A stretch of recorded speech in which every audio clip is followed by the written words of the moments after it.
Welcome to grip to grasp classes.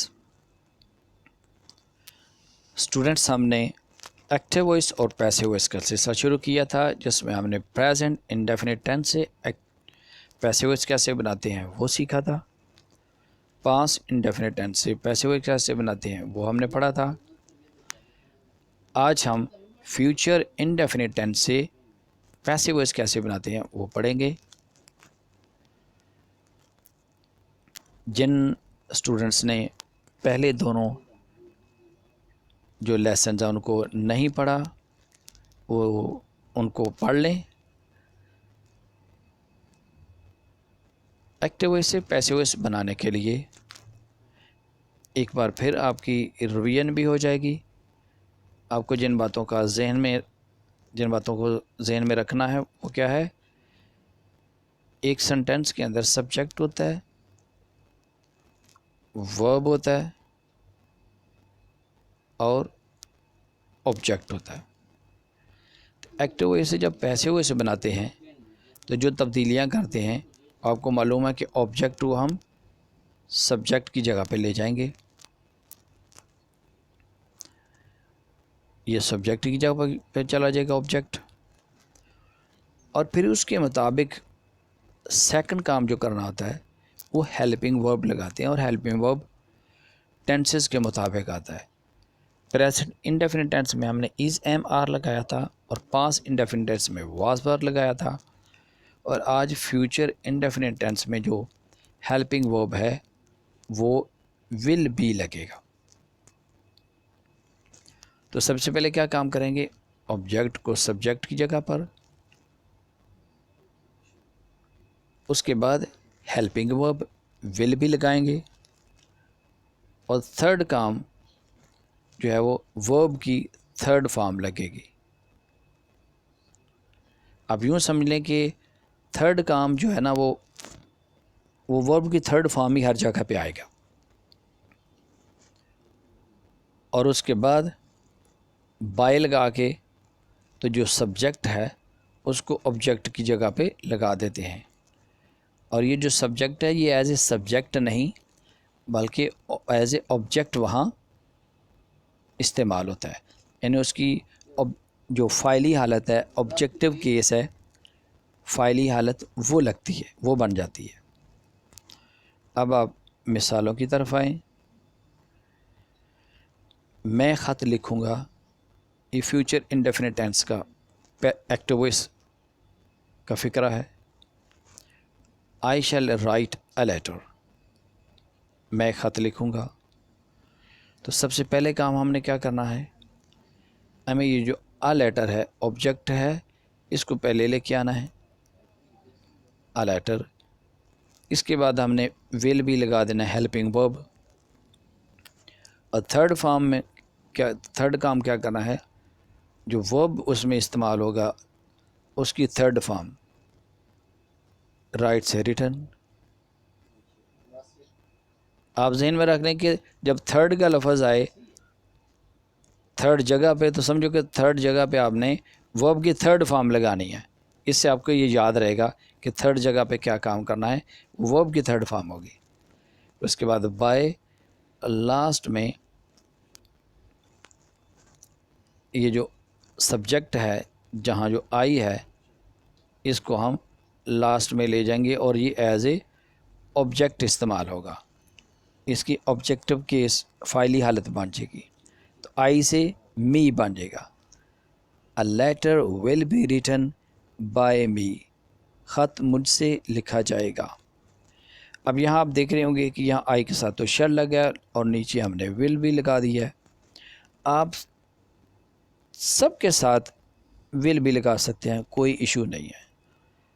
I, we, he, she, it, they, singular कोई noun है या plural nouns हैं, सबके साथ विल भी लगा सकते हैं। लेकिन अगर आपने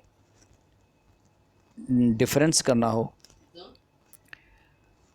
तो आई और वी के साथ शैल और बाकी के साथ विल, और अगर कोई फ़र्क नहीं रखना तो सबके साथ विल लगा दें, कोई प्रॉब्लम नहीं है।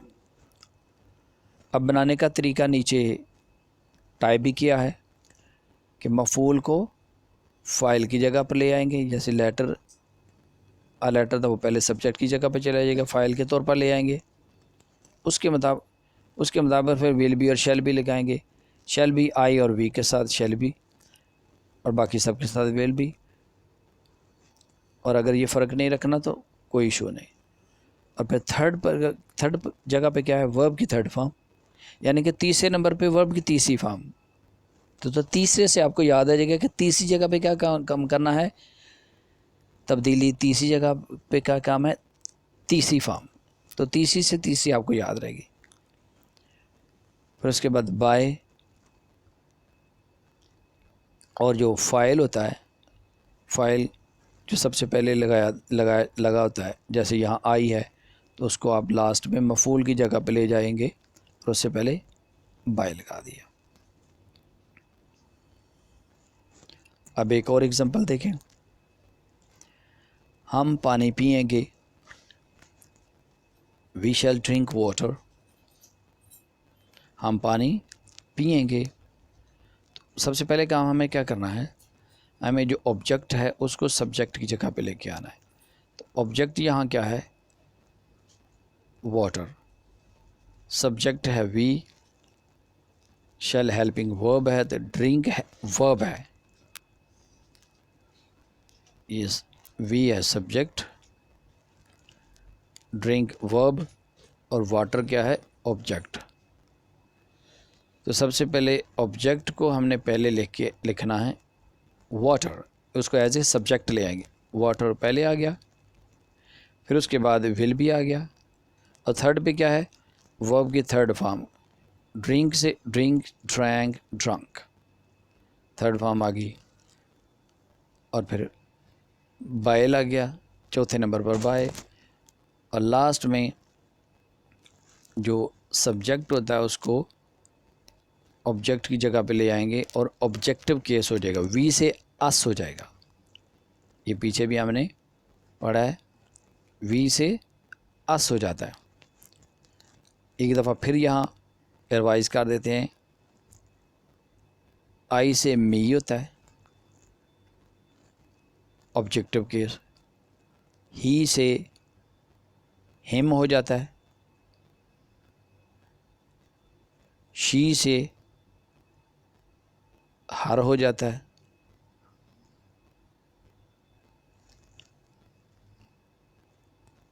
वी से अस हो जाता है। दे से देम हो जाता है। इसी तरह अगर इनको फ़ाइली हालत को, जैसे वी है ये फ़ाइली हालत है, इसकी ऑब्जेक्टिव केस इसका बनाना हो तो ये अस हो जाएगा। और अस से अगर फ़ाइली हालत बनानी होगी तो वो वी हो जाएगा। तो सब के साथ ऐसा ही है। अब हम आते हैं मनफी फ़िक्रात की तरफ।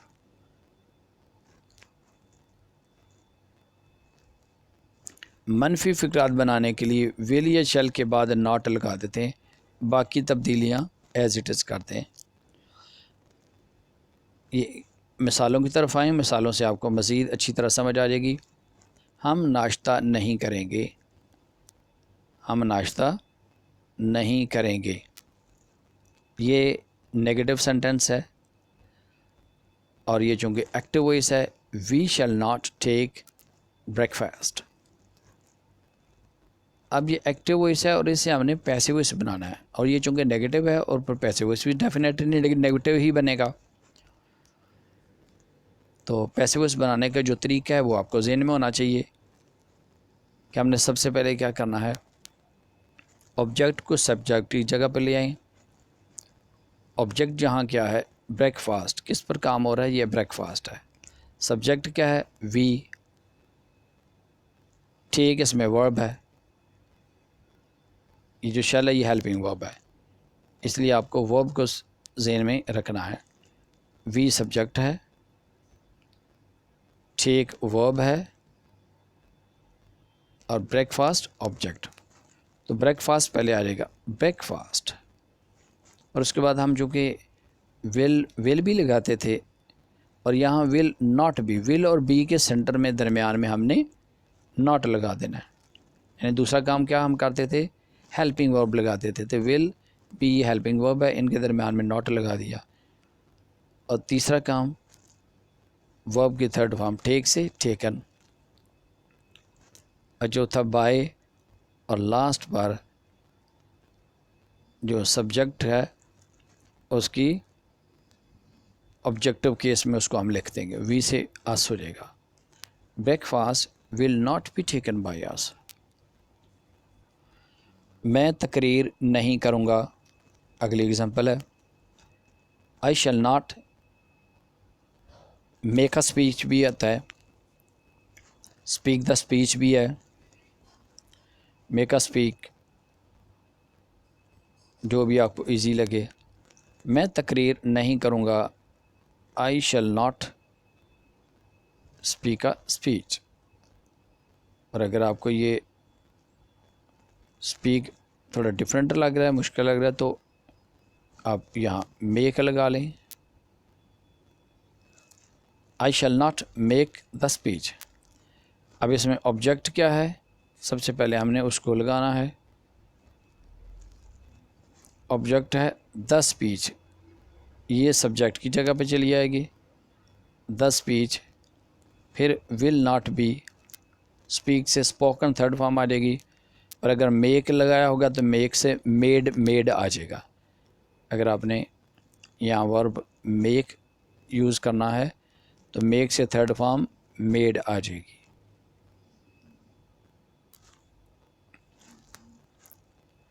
The speech will not be made by me. और भी वर्ड्स हैं, डिलीवर भी है, डिफरेंट वर्ड्स हैं, कोई भी आप इस्तेमाल कर सकते हैं। अब हम आते हैं इंट्रोगेटिव सेंटेंसेस की तरफ। सवालिया फ़िक्रात, इंट्रोगेटिव सेंटेंसेस। सवालिया बनाने के लिए विल और शैल को फ़िक्रे के शुरू में ले आते हैं और बी सब्जेक्ट के बाद ही रहता है। यानी कि जिस जगह पे पहले हम विल बी लगाते थे, बी उधर ही रहेगा, जस्ट हमने विल और शैल को इब्तिदा में ले आना। फॉर एग्ज़ाम्पल, क्या मैं किताब पढ़ूँगा, ये इंट्रोगेटिव सेंटेंस है। Shall I read the book, will I read the book भी आप लिखना चाहें तो it is up to you. Shall I read the book. तो सबसे पहले हमें क्या करना है,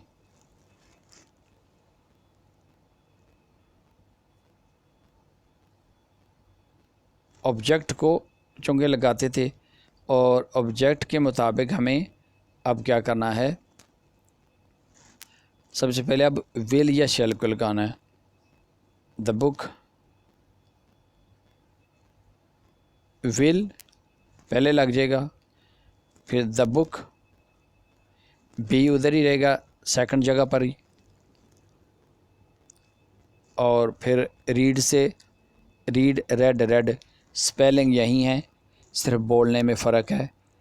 read read read, will the book be read. Subject क्या है, आई, तो ये एज ए ऑब्जेक्टिव केस में चला जाएगा। इसकी मफूली हालत क्या हो जाएगी, me, by me. Will the book be read by me, shall नहीं आएगा, बुक के साथ विल आएगा।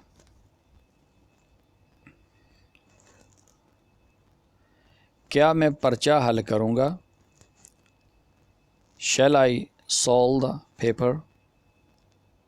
क्या मैं पर्चा हल करूँगा, शैल आई सॉल्व द पेपर। तो सबसे पहले हमने देखना है ऑब्जेक्ट क्या है, यहाँ द पेपर, इसके मुताबिक हमने पहले विल लगा दिया, फिर वो ऑब्जेक्ट लग जाएगा। दूसरा काम बी उधर ही रहेगा, चूँकि विल बी था हेल्पिंग वर्ब, विल बी हम लगाते थे, विल पहले चला गया और बी उसी जगह पर रहा। और थर्ड फिर क्या है, सॉल्व से solved, will the paper B solved. फिर फोर्थ काम क्या है, बाय, और लास्ट में सब्जेक्ट आई को लास्ट में ले जाएंगे और इसकी फ़ाइली हालत को हम ऑब्जेक्टिव हालत में यानी कि मफूली हालत में बदल देंगे। इसको आई से मी बन जाएगा। क्या मैं पर्चा हल करूँगा, पैसे वो इसके आ जाएगा, क्या पर्चा मुझसे हल होगा। अब ये आगे है ग्रैस्प एक्सरसाइज है, जिसमें आपकी प्रैक्टिस के लिए ये उर्दू में सेंटेंसेस लिखे गए हैं। आप इसको ट्रांसलेट कीजिएगा। जहां आपको कोई मुश्किल पेश आए, कोई दुश्वारी हो, किसी वर्ड की समझ ना आई हो, या इस लेसन में अगर किसी किस्म की आपको कोई कन्फ्यूजन है तो आप कमेंट में आके पूछ सकते हैं, कमेंट कर सकते हैं। अब अगले लेसन तक इस लेसन को अच्छी तरह याद रखें और अपना ख्याल रखें। तब तक टेक केयर, गुड बाय।